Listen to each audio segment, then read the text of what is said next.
Is the housing crisis down to bad planning? The idea that planning is central to delivery housing is not necessarily true. There's lots of countries over the decades that have had no real planning system in place and deliver housing left, right and centre. The issue is if you want some degree of quality in your housing, then planning is central to the delivery of housing. I'm Sean O'Leary and you're very welcome back to the Planners Podcast.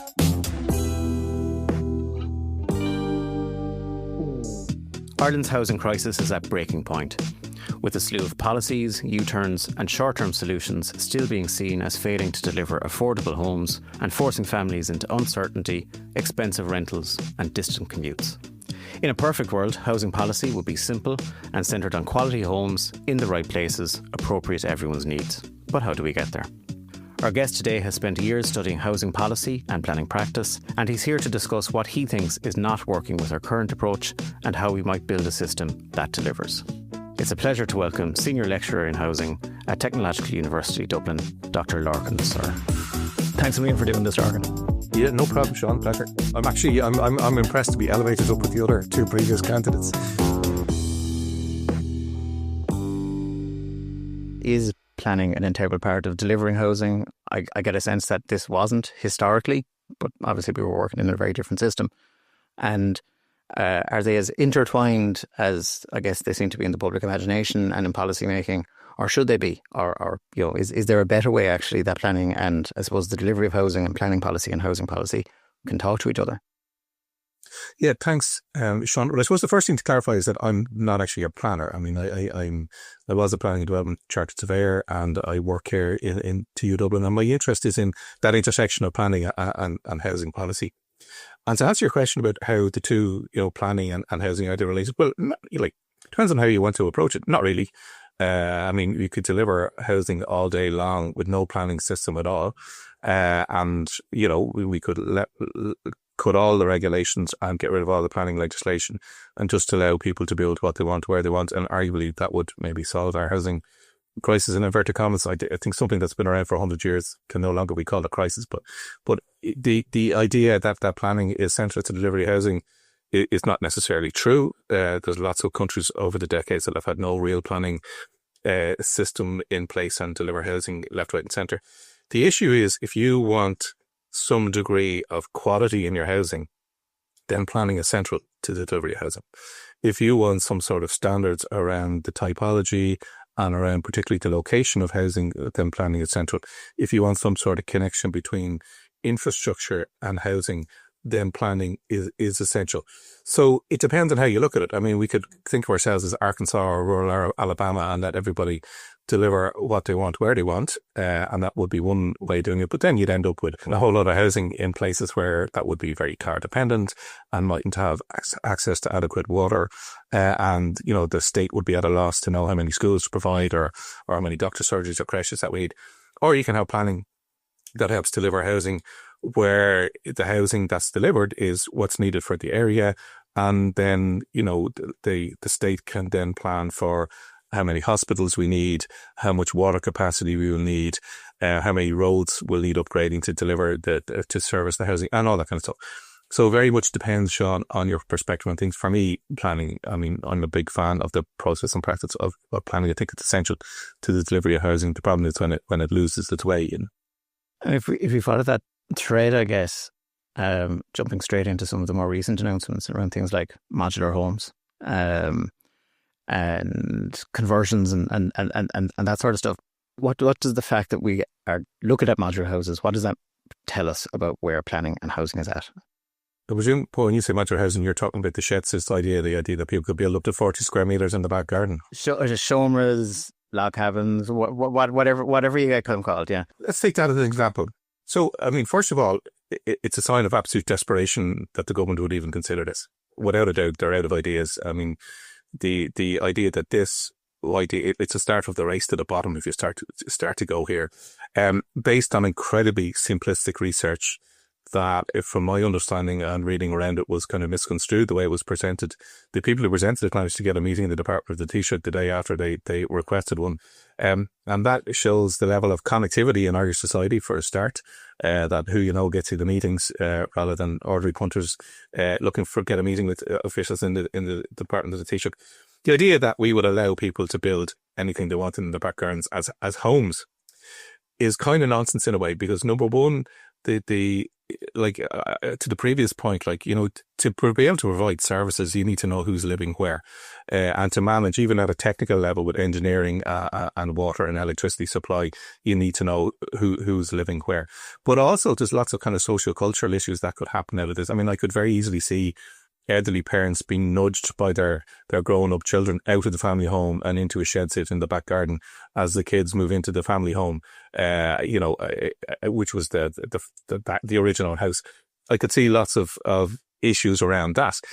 For example, I could see there's lots of technical issues around runoff water. I know Irish Water were concerned about this, or Uisce Éireann were concerned about this, because they'd all be sitting on concrete platforms for a start. And you'd have, you know, runoff water, and we have enough issues with concrete front driveways and things already, and the water going into the system. So, like, at a higher level, I think ideas like this are, you know, simplistic nonsense in a way. What's worrying is, like, you're always going to get people punting simplistic nonsense. That's always been the case. I get loads of emails from people tell me that they know how to solve the problem, and then when you look at it, it's something, you know, really simple but really wrong. So that's always going to happen. The worrying part for me was the political acceptance and how much traction that story got, or that idea got, and is still getting. And it's not to kind of dismiss it totally. I mean, there are probably areas in the country, or you know, all planning is spatial, all housing is spatial, you know, so there are probably locations where putting, you know, a 40 square meter or whatever home in the back garden might work if you have a couple of acres, and you can ensure that the parents weren't bullied or nudged forcefully into moving into it and out of the family home in order to accommodate the kids. Yeah, sure. But in the urban areas, in the large urban areas, no, it's a nonsense, and it shouldn't even really be considered. And this does feed into, I suppose, ideas that gain traction. I think that's something that I'd like to talk to you about. And you had an article in the Irish Times a couple of months ago about myths and housing myths and stuff like that, and some of those cover planning as well. And I think there are some whatever myths or memes or tropes or shibboleths or whatever about planning and housing that I would like to talk to you about, and some of which is stuff that I heard when I was studying planning that maybe still don't hold. But, you know, there's certain things that you know, Irish people won't live in apartments. That's part of the problem. That seems to have shifted now slightly to more about discussions about viability and things like that, which we can get into. But that seems to be less prominent than it was once upon a time. I don't know if there's any research in your mind about how Irish people or people in Ireland feel about apartments.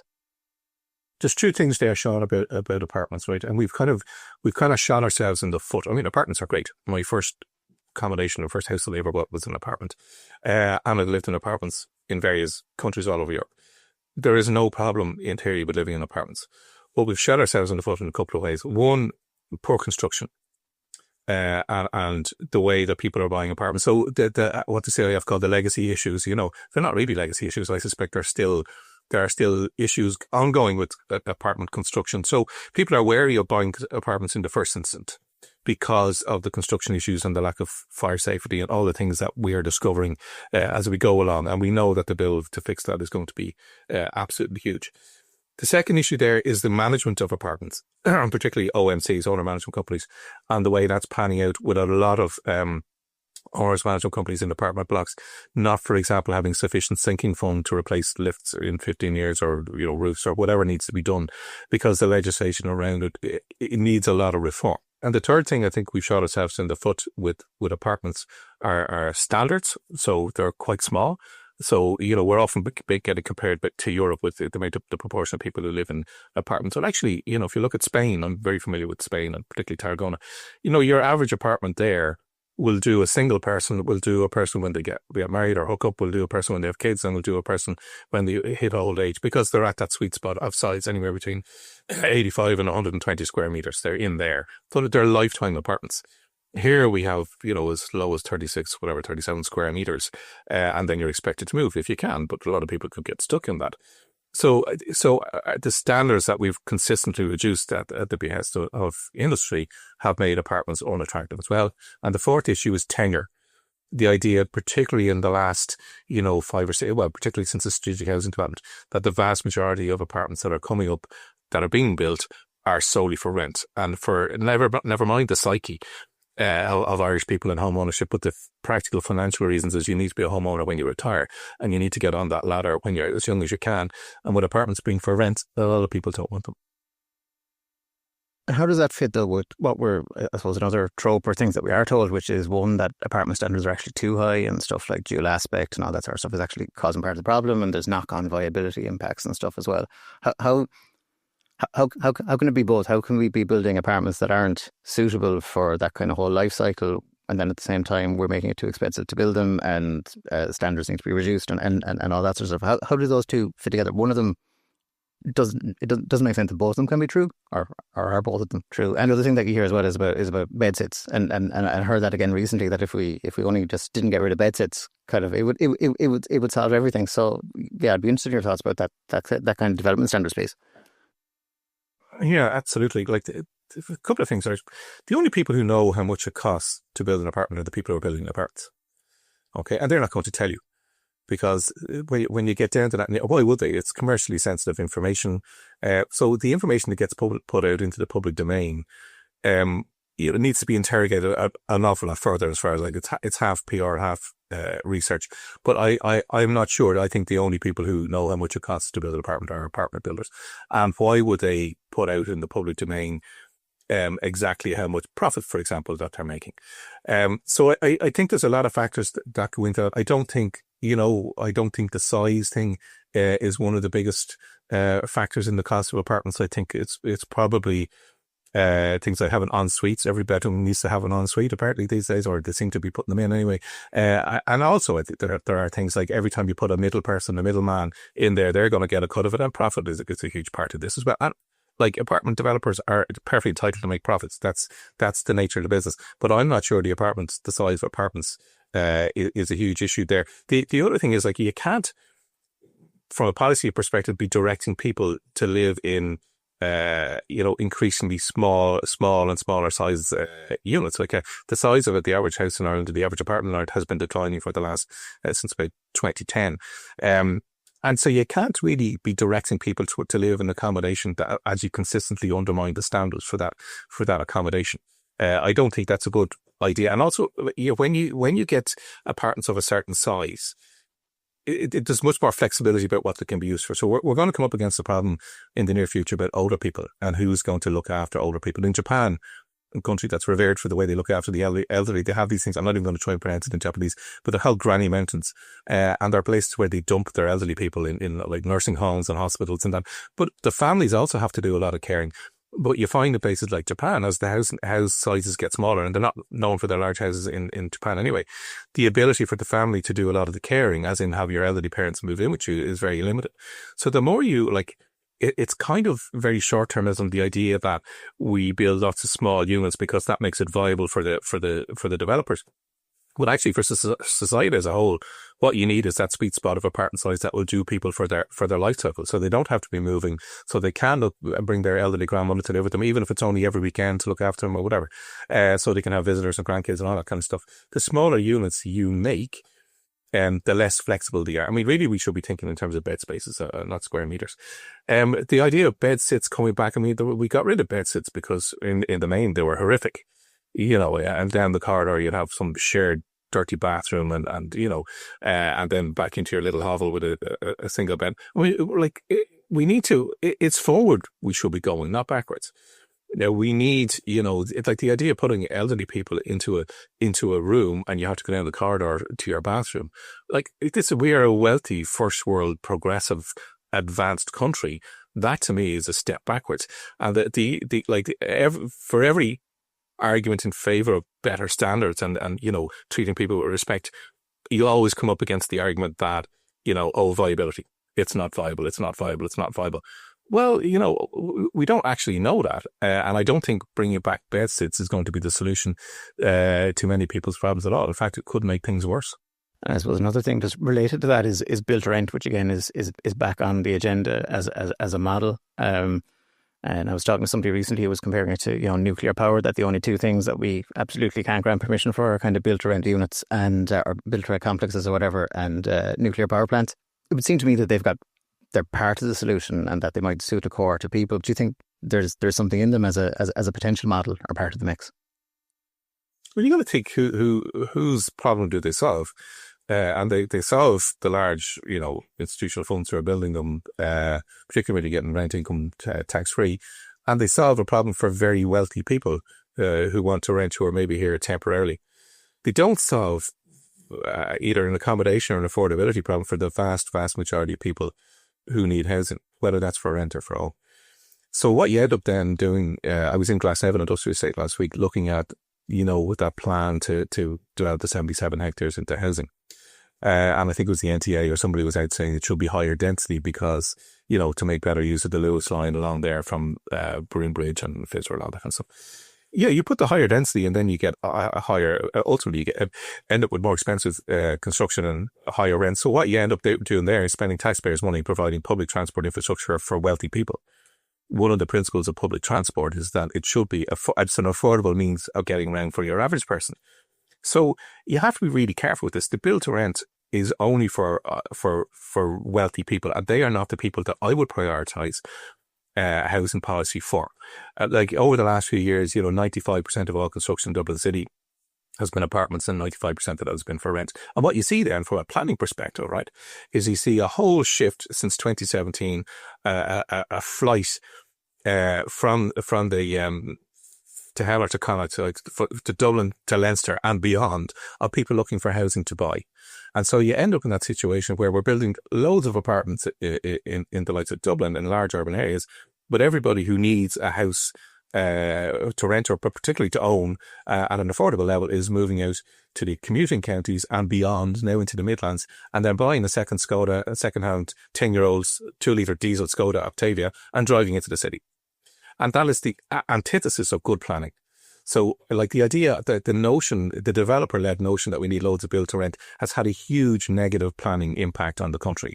And so that's another reason why I think they haven't demonise or identify it as a part of the problem and not part of the solution, really. They solve the problem for a very small cohort of people, but they cause problems for everybody, as far as I can see. And what you find then is a lot of, and people don't kind of get this, but a lot of the burden of living out there, particularly as a heteronormative family, I have a woman and a man and a couple of kids or whatever, any family, but particularly with kids, you find that the female as a woman in the relationship with kids tends to do all the heavy lifting. So the man will get on the bike and go down to the train station or drive into work at 6 in the morning. And the woman will drop the kid off to the mother-in-law's, the second kid off to the creche, and the third kid to primary school, and then drive into work. And we can see that in the traffic surveys of Dublin and the single car occupancy. There's increasingly women on their own and doing the heavy lifting caring duties. These are all the impacts of having a housing delivery in large urban areas that is, for the vast majority, solely for rent. People want to, for lots of reasons, for security of tenure, for their emotional stability, emotional security, and for financial security, people want homes to own. And the only built to rent has kind of forced all those homes for own way out into the commuting counties. And congratulations on the first appearance of heteronormative, I think, on the podcast as well. But if we stick with the, I'm not quite sure what it means, but yeah. But if we stick with that Dublin point, and this does relate to something else I wanted to ask you about, is again this sense that certainly historically there was some sort of anti-urbanism in Irish policymaking, planning, housing, whatever, and maybe that has underserved Dublin, and now you've got Limerick maybe trying to forge its own way and do stuff differently with a directly elected mayor. And I've seen conferences and stuff about this recently. How broken is Dublin? And that's maybe, you can answer that in looking at two different things. One is the housing thing, I think you've talked about, but just in general, there seems to be a narrative, and there is stuff around the city centre and O'Connell Street and things like that now, which is being looked at, but that something in Dublin has broken or something in Dublin isn't working. And to me, that seems to be quite a corrosive narrative that once that starts getting fed out there, it becomes self-perpetuating. But, is Dublin facing unique challenges in an Irish context? Is Dublin facing unique challenges in an international context?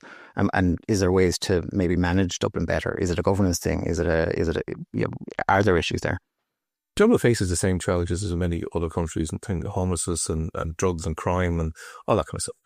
I suppose it's the response to it and the resources allocated to it are different. I am like, if I turned my camera and you could look out on the window here, and we're near the back of the Gaelic Centre, and I'm looking at that for the last 20 odd years, how things got worse. In many respects, Dublin has got better. We've got more newer buildings.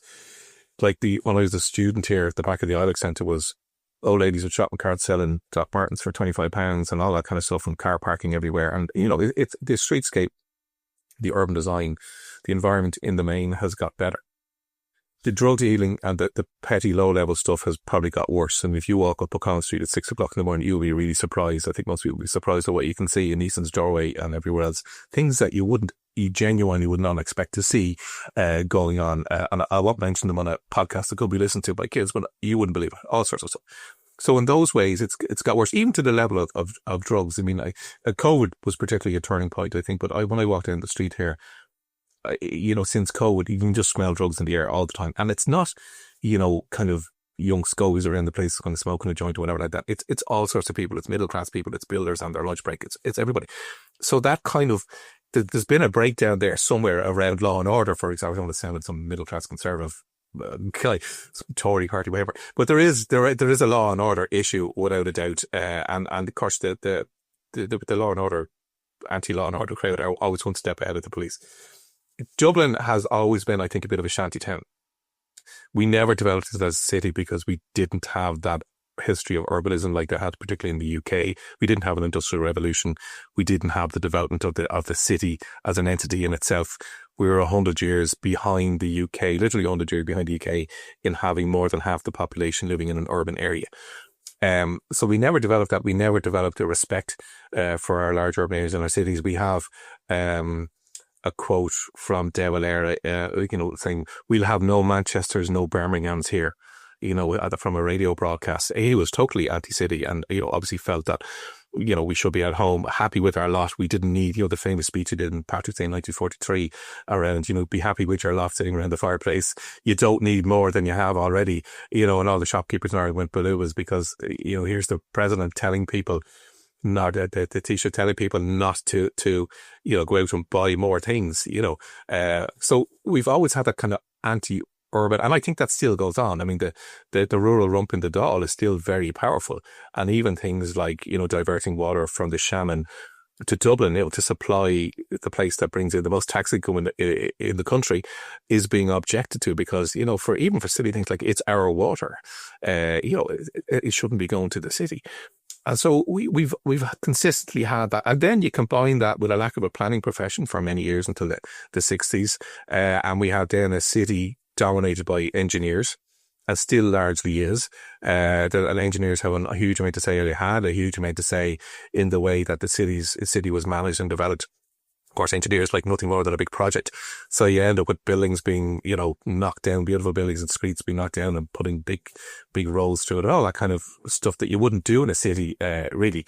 So there's still, I think we're playing catch up, very much so in the management of the city. But we still face, like when you go to, I'm trying to think of places where I lived where they've had the same problem, like Stockholm, Leuven in Belgium, and Tarragona in Spain, and I spent many years in Manchester. The same thing, the same petty crime, the same drugs, the same homelessness issues, but I think just managed differently because there's a different perception of urbanism. In fairness to Dublin City Council, they have got better in the last few years. Like they've stood up to the car park crowd and, changed the traffic patterns in Dublin, pedestrianised more streets. And they tried that before and backed down, and they've done it now. And it makes such a difference to the usability of the place. I mean, where we're really lacking in Dublin City is a police presence, a highly visible police, particularly on the north side. And you notice the difference when you go to the south side. Yeah, but particularly out of the likes of Store Street or Medjoy or wherever they come from. The police presence is critical. When you go to Manchester, you see the police there in the uniforms, and they're all very professional, very polite, and they're everywhere. You can see them. And the same even in Spain, which is quite a relaxed vibe. Almost like here in many ways. Just in terms of housing and planning, you notice that the capital countries or the peripheral countries, the Spains, Portugals, Italies, Greece's, Malta's and Ireland, all very similar in terms of housing policy, housing outcomes and attitude to governance. It's probably a chat for another day, but it's very interesting. But you know, here we're very much playing catch up, and we have a long way to go, but definitely the police presence is a large part of kind of just making people feel comfortable just in an urban environment. And that, again, is back to planning and it's part of planning. But, you know, the relationship, this is where Lord Mayor comes in, because there's nobody to coordinate that relationship between the city centre saying, and the police response and traffic and transport and all that kind of stuff. There's a city manager, all that, but nobody with actual power. So, you know, you see in London with Sadiq Khan, and you see in Manchester, like they have, like Sadiq Khan, the Lord Mayor of London, he also chairs, you know, Transport for London, you know, so he can make stuff happen with transport. So when you're looking at, you know, if you're looking at how to manage a city, you need somebody in a coordinating role, and the obvious one for that is the Lord Mayor. And of course, the problem there is that civil servants don't want to relinquish power over the management of kind of urban areas. Because imagine if we had a Lord Mayor like me who went in and said, okay, no more build to rent, let's back to building medium density housing for sale only, and particularly on state lands, but on every other land, and it's CPO left, right and centre. I mean, they'd be terrified of something like that, because then there'd be, you know, the funds would be knocking on the door and saying this guy's mad. So that relationship between democracy and planning and coordination and city management is really important. And even the Lord Mayor in Limerick, and Limerick, in fairness to Limerick as a council, they do great work down there. Limerick and Louth, I think, are really good, and Waterford, actually. But, you know, John Moran doesn't have a massive amount of power to tell the guards that they needed, you know, a greater presence on a Saturday night, or to dictate or direct planning, or, you know, the number of buses on a certain route. And there's a couple of threads there, but I suppose just following that governance thread, do you know what a housing activation office or a housing czar might do? And then you've got the expanding role of the LDA. And then you've got, I suppose, still the report of the Housing Commission maybe sitting there and things like that. Like, have we overcomplicated this, or what is going on just from a governance and delivery point of view when it comes to housing? Well, it's really, overcomplication is the word, right? And you see this recently with the new rent pressure zone legislation. So there's a guy called Lord Bingham, and in 1988, Lord Bingham wrote a book called, I think, Rules of Law. And he's set out, I think it's 8 rules that all legislation should comply with, right? And number one rule is that any legislation should be comprehensible to the average person. You know, you can't expect people to follow the law if the law itself is unintelligible only to the highest qualified senior counsel or King's Counsel or whatever you want.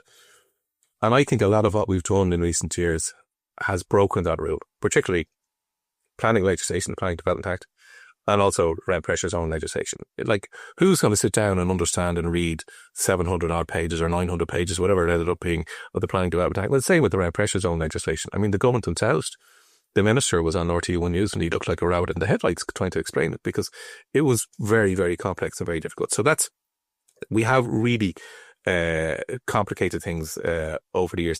Housing activation office, I don't know what that lucky person who gets that job is going to do, what role they will play that isn't already undertaken by at least one senior civil servant in there. And if it isn't, the question is, why not?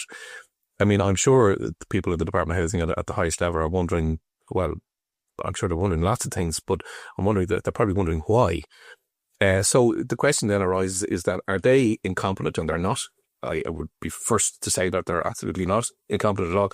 So why do you need it? Why do you need a housing activation office? And then you come around, when you follow that trend, how do you come out? It's just, is it just a political ploy to make it look like we're actually doing something? Because increasingly the government look like they're run into sand, and numbers are going down, predictably enough, and so their political credibility is also kind of gone into the sand along with that. So in the desperate need to be seen to be doing something, let's create a housing activation office. But I mean, I don't know what it's going to do, to be honest with you. And then going back to that housing commission, did we need a housing commission? And again, what you get a sense from certain members of the housing commission anyway that report is just sitting there, that they feel it didn't get the attention that it deserved. What is there some stuff in it that you think should have been brought forward? Or I know government at the time was of the view that a lot of this is happening anyway. So again, it probably begs the question why it was set up in the first place. And something that's so contentious and something that took a lot of time, that a lot of airwaves. But has it had an impact? Can it have an impact?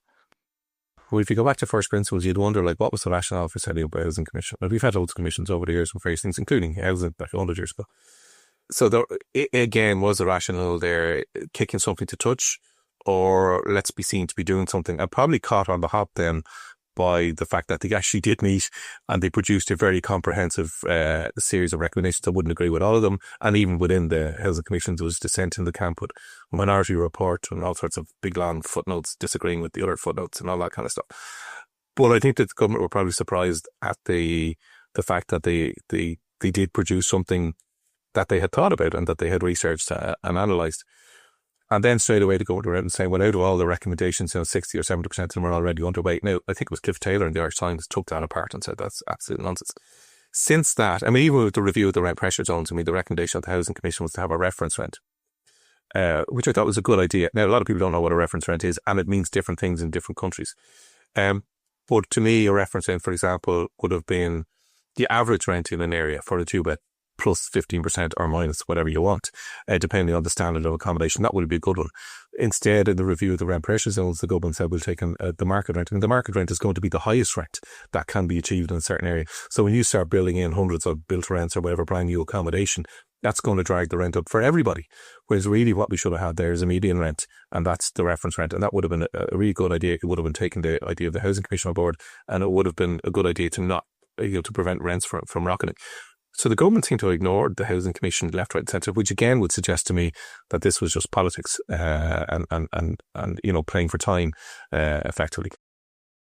In terms of ideas and whether there's good ideas or bad ideas out there, is there anything in Rebuilding Ireland and Housing for All, and now the new government housing plan is coming after the summer, and then linking that to the programme for government, is there?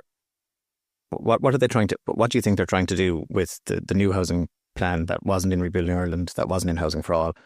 Is there stuff in Housing for All and Rebuilding Ireland that actually that worked, or do you need? I suppose again, it's this governance thing almost. Do you need a separate housing policy every couple of years that gets a lot of fanfare, and then really, I suppose, ties the arms of the government of the day? Because if they don't meet whatever they have in it, it looks bad. I'm not entirely sure that they've ever delivered everything that they've said in any of the previous housing plans they have. Where did that housing plan idea come from, I guess, and what would you expect to see in it, and do we need it in the first place? What you find in countries that seem to have done it a little bit better in terms of housing is they have very much a long-term housing plan. So not 5 years, but maybe 20 years and plus, and they get buy-in from their opposition leaders. Everybody chucks in and we all buy into the plan, and that is their plan. Here, plans are already, 5 years, and we're kind of looking at doing them again, another 5 years looking at. So we're kind of always responding to things that are happening. And one of the reasons that happens is because, like on a board or in a company, you tend to have a strategic plan and a vision. Like, never mind what's going on day to day, like, what is our overall kind of plan for the charity that I'm on a board of, or the company that I run, or housing policy? Where do we want to be in 20, 25 years? Never mind the nitty gritty of planning development tax and blah, blah, blah, all that kind of stuff. But just, as a nation, as a country, and if I'm Minister for Housing, where do I want to see Ireland be in terms of tenure and in terms of affordability in 2045? And that should be that should guide everything from then on. We don't have that in Ireland. There's no vision amongst successive Irish housing ministers. The question that trips them all up is, what does success look like? And nobody can answer that question. So therefore, what you get then with the policies is, because there's no overarching real vision about what housing should look like in 20 years' time, the housing landscape brought it. You get a series of policies that are informed by lobbying and, exposure in newspapers and criticism and, suggestions from people, whatever. But it's all responsive and all reactive. So you don't get a kind of coherent narrative. So you could end up with a new Housing for All that kind of contradicts Rebuilding Ireland from 5 or 6 years ago, which would be, a bit schizophrenic in a way, that we're constantly jumping from Billy to Jack. And, the government are very responsive and love mollifying industry. And industry is always looking for here's the irony, right? Industry is always looking for policy stability and policy certainty. But the job of industry lobbyists is to lobby for change. Policy uncertainty and policy instability, because that's the dark corners they thrive in. So we have that kind of irony. And then with there's no overarching vision strategy for the next 20 years, what you find is policy is always changing in response to the latest need. And that's policy flip-flopping, that's uncertainty. And then they wonder why nobody's investing, or everybody's sitting on their hands waiting for the next great thing. So now we're all waiting for the beta version of Housing for All to come out. So who's going to do anything until that comes out? You got to wait. So sort of missing the vision and strategy. And also I think there's also an overappreciation and a lack of understanding of how the market works in there. And you'll never keep up with the market. I mean, that's its job, is to keep one step ahead of everybody else to make money. And that's fine.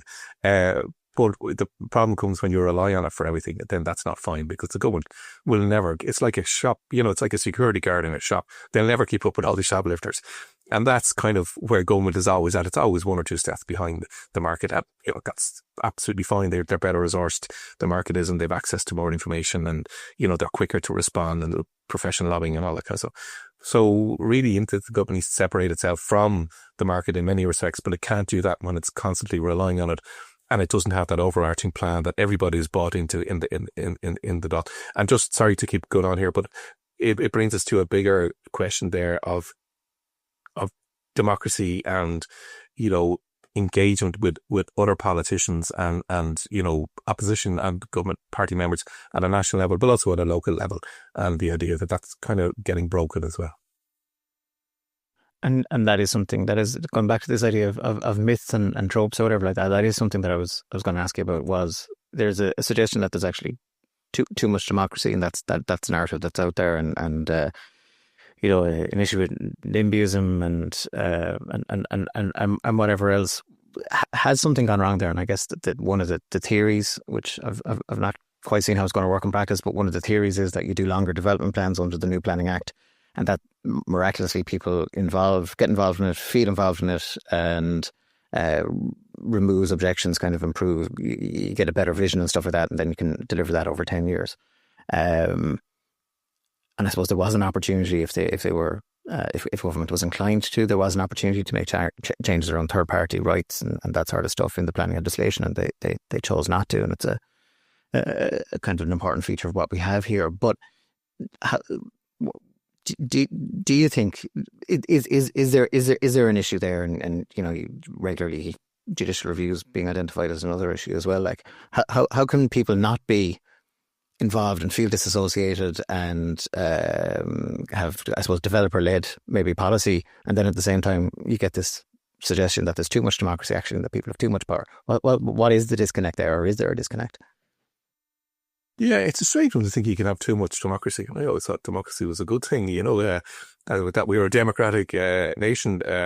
So what you have there, and it's gone on for the last 100 years. When you look at, go back through all debates and you go back through the kind of history of Irish housing policy, and you've written about loads of stuff around the planning and all that kind of thing. You find this stuff, even Brian and Olin, like Flann O'Brien, they're satirists from the 30s, 40s, 50s. I mean, he was a civil servant in the Department of Local Government and Public Health that it was back in the day. And, he's writing about, councillors have too much power. This is back in the mid-40s. Like, he's writing about councillors having too much power. Like, this has been going on forever.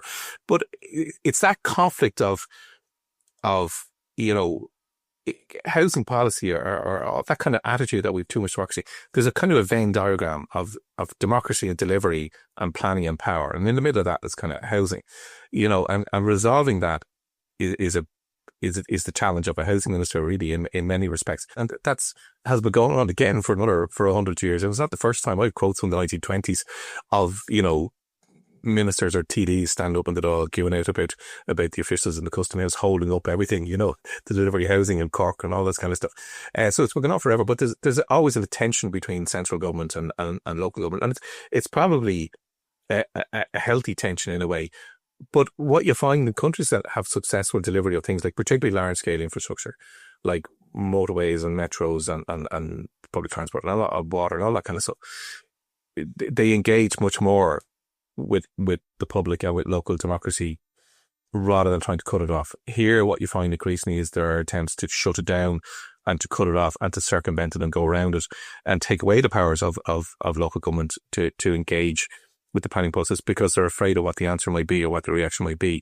Actually, you find in the locations where they deliver infrastructure, including housing efficiently, there's much more engagement at a local level. And then when you get the buy-in, then you can go through the planning process with no issues because you've already dealt with the issues. Here, it's kind of bullheaded, and we'll go in and we'll try and shut down the local authorities and we'll try and shut down the councillors. And then you wonder why there's objections and judicial reviews. The judicial review thing in particular is, I think, totally misrepresented. Right now, for example, over a quarter of all judicial reviews are being taken by developers. 6 or 7% are being taken by local authorities. You know, there's all sorts of people taking judicial reviews, and a judicial review doesn't, as you know, it doesn't focus on the subjects of their planning application, whether it's apartments or houses or a wind farm. It's the process and whether the process was followed. And, you know, the likes of Dunbarton and all have lost so many judicial reviews because they didn't follow the correct procedures as determined by the courts. So I think people have every right to take a judicial review if the process wasn't followed. I mean, if you went for your driving test and the tester didn't follow the process, you'd have every right to make a complaint, and that's the right thing. And it should be no different to planning. So, like, planning should be people-centred. Number one, and then you find it works far more. In my mind, it works far more efficiently. So far more efficiently. So the idea that we can have too much democracy, I think is wrong. I think there's a mindset there that only the senior policy officials know best, and we need to put manners on the local authorities to make sure they do what we tell them. And increasingly, you see that in legislation and policy. Well, yeah, I don't understand what the end game is there, though. That if you've got increased centralisation, which would seem to go against, I suppose, trends in other countries, and you've got obviously the hollowing out of the state at the same time, and then you've got the increased atomisation of society and all that sort of stuff. Like, what goes into that big thing is I'd imagine conflict and discontent and increased litigation, and that is a kind of a vacuum that has to be filled by something. And the legislation, again, one of the criticisms of it is it really was silent on all that, and even the use of technology to try and address that really isn't something that we've looked at all. Yeah, in some ways, the conflict can suit policymakers or an industry because it gives it another excuse to go in and say, look at all this development being held up by, you know, environmental NGOs or whatever. We need to change that. And that's precisely what has happened when the Planning and Development Act was built.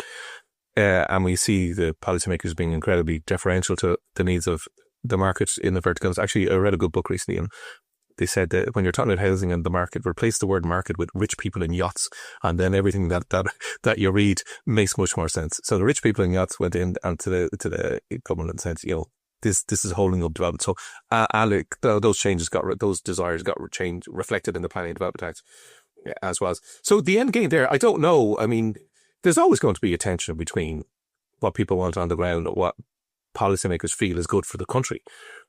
And resolving that, I mean, I don't have the answer to that, but I think taking power away and diluting the power at a local level is probably not the answer, because what you're creating there is resentment.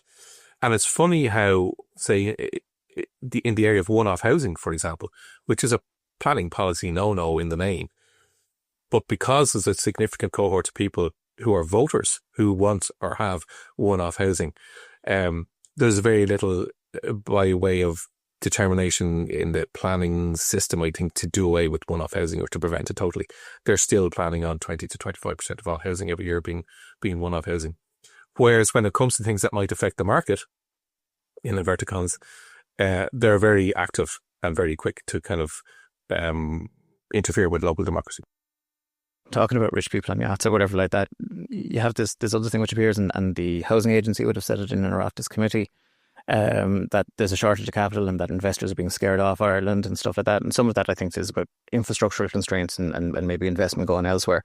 But then is the Irish housing market still attractive to international capital, or who's going to pay for what we need to do? And I want to come back before we finish just about numbers and stuff like that. But where is the money going to come from to do what we need to do?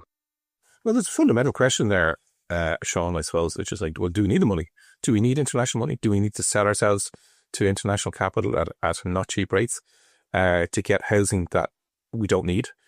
I'm not sure we do. The Department of Housing's own research showed that 87% of those renting wants to be homeowners.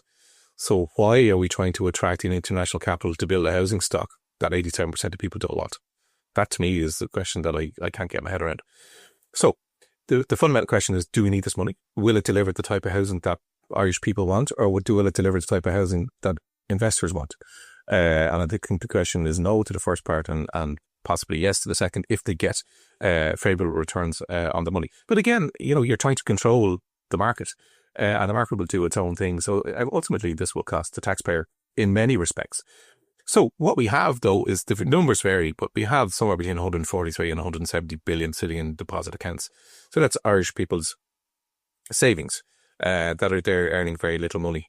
In France, since 1813, they have a thing called Livret A, Livret, and a capital A.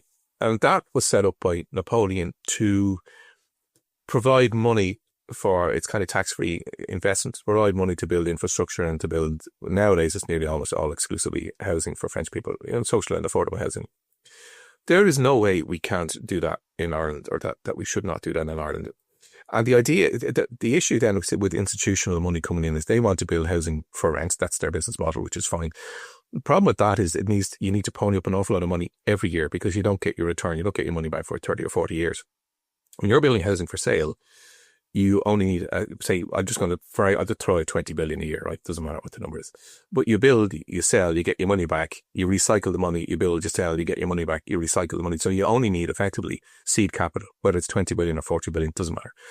Whereas when you're doing the build to rent, you need 20 billion a year, every year, because you're not getting your money back for so long. So the money is there, and we don't need as much of it as we think we do to deliver the housing that people actually want. One of the junior ministers in housing, the three of them, and I can't remember which it was, I think Cummins, was asked recently in the Dáil about why you wouldn't do this, and the response was no.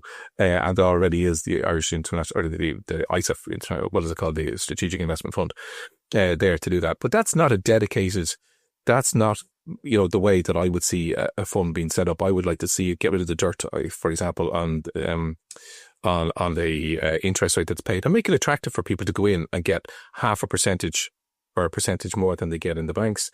And I think people, particularly older people, would pile into that with their savings if they knew it would be doing something to help their kids perhaps buy a house that they could own and be safe and secure. It doesn't matter if they make money on it over 30, 40 years of their life, just that they would have a house that they could call their own. I think people would bail into that. But there's a reluctance, again being deferential to the market, there's a reluctance to engage with that. And I think that's foolish. I think the money is there. I don't think we need international capital because it's expensive and it delivers the type of housing that we don't necessarily want. And then one last question is, how many houses do we need to build? And what are we on track to build in 2025? And maybe also linked to that, like, can we trust the numbers? And how have we a situation where maybe I feel that we can't trust the numbers? Where is that? Yeah, okay. That's a really thorny one about how many houses we need every year, right? Because it's lots of ways of looking at it. And it's really good if people really want to take it and have a dive. If you follow John McCartney, who's head of research in lots of property companies around Ireland for years, and is now a lecturer here in TU Dublin.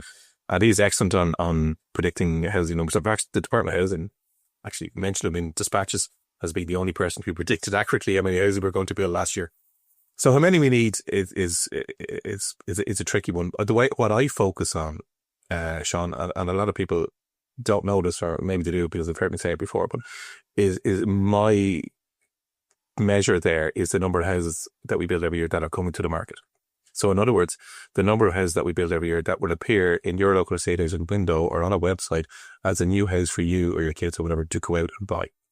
And what you see since 2017 is that in 2017, about half of all the housing we built in 2017 appeared in your local estate agent window as a new house at the end of your street, and you could trot off down there, chat to the builder and put a deposit on it, and happy days. Last year and the year before, that's down to about 28%, right? So even though housing output has gone up, the number of houses, new houses coming to the market for sale has remained between 8,000 and 9,000 a year. So as a percentage of total housing output, it's been reducing hugely over the last year. So my metric for how many houses we need is we need to see that number increase exponentially, the amount of housing coming to the market. And what has displaced housing coming to the market is the build to rent. So that took over and squeezed out the development of housing that was built for sale. So the fleeing of the funds from Ireland, in my mind, it should leave, if the market works correctly, it should leave a space for housing to be developed for sale, which is, to me, the metric of kind of how much houses we need. The question of how many are we actually building and are the numbers accurate? Well, if you look at the social housing numbers output, which most people listen to this will never get their hands on or never see, because the Department of Housing have it, but they'll only release the numbers if you go and ask for it. There is double counting there and the numbers are slightly off, but in general, that's okay. There is a conflict in overall housing numbers around the way we count houses. So we count houses when they're plugged into the ASB, but of course you plug a new house into the ASB long before it's finished, long before the floors are in, long before it's painted or kitchen goes in, whatever goes into it. So what you have, long before it's legal to occupy. So what we have are 30,300 housing completions last year, but we don't know how many of them are actually legal to occupy, because just because you're connected to the ASB doesn't mean you can live in it. You need a certificate of compliance on completion for that. And the number of those last year was, I can't remember what it was less than 30,300 anyway. So there are various metrics. Now, we're not the only country that has problems in counting houses. But there are metrics. So when you hear 30,000 or 34,000 or 40,000, whatever the number is, just bear in mind that A lot of those won't be legal to occupy, so they won't be able to be sold. And B, the question to ask your politician is how many of those houses that we built last year are actually going to appear as housing for sale.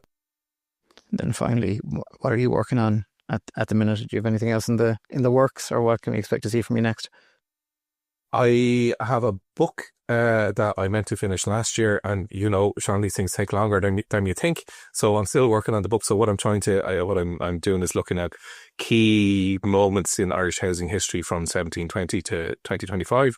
And I'm going off, and over the summer I'm going to finish that book. So hopefully by the time you listen to this podcast, Lorcan will be 100,000 words deep into the book. So that's one. It's really interesting because you're looking at like when we talk about housing, and like we're talking about the Plan Development Act 2024, and we're talking about things that are going on at the moment. But there's a couple of things. One, a lot of what we talk about has been going on for 100 years. And when you go back and listen to or read all debates as I do, and have PhD students who are looking at all this kind of stuff, you see that none of this is new. Like, the issues aren't new. The form that they take maybe is new, because we didn't have institutional investors like in the 1940s or 50s or whatever. But, the shape of it might change, but the core issues are exactly the same. Viability, who's going to build it. And one of the issues I have with planning, or with housing and planning discourse, is that quite a lot of it is discussed by people who have no understanding of the broader picture of housing.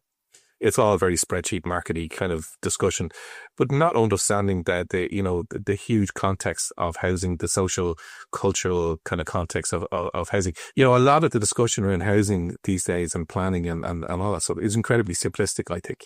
Where shed sits like sheds in the back, and come on, guys. We can do a lot better than that. There's much more to housing and planning. It's a fascinating topic, the whole intersection of housing and planning, but there's much more to it than people think. And a lot of the narrative and discussion it's undertaken by people who I think have a very spreadsheety kind of analytical way of looking at things, even down to things like, under occupancy in housing, the idea that people are living in houses too big for their needs. I mean, I think, and you're guilty of this as well, not just here, but, the idea that older people should move into smaller housing and free up the housing. I mean, I find that an obnoxious concept. So I do. But yeah, it's trotted out, because on the spreadsheet it says there's too many people living in houses with too many rooms, but you don't know what goes on at that house. There's loads of houses, with 70-year-old couples living in it, and it's dead as a morgue, or dead as morgues are busy places, dead as a graveyard, Monday to Friday, and then at the weekend the kids and the grandkids come and they're there all weekend, and it's as busy as Grand Central Station for the weekend, and then during the week something else. It's quiet. So I think that's that idea of right sizing and downsizing and nudging people into kind of moving into more appropriate size housing for their needs. Who are you to tell me what's appropriate for my needs, my parents' needs, or whatever, So it's kind of, a lot of the stuff is very, spreadsheety, I call it, which is not a word.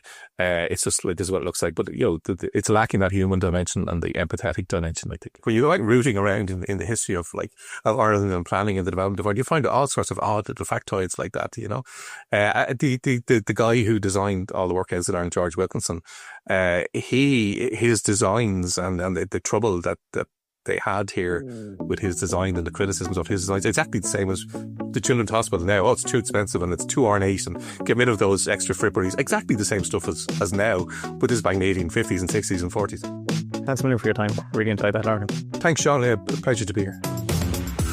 If you would like to find out more about what we covered in this episode, you'll find notes, links, and more in the description area of this podcast. Do remember to press follow for our show so you'll get the next episode automatically, and remember to share it with a friend in the sector. Just tell them to search Irish Planning Institute on their podcast app. Our podcast today was produced by dustpod.io and brought to you by the Irish Planning Institute. From me, Sean O'Leary, thank you for listening.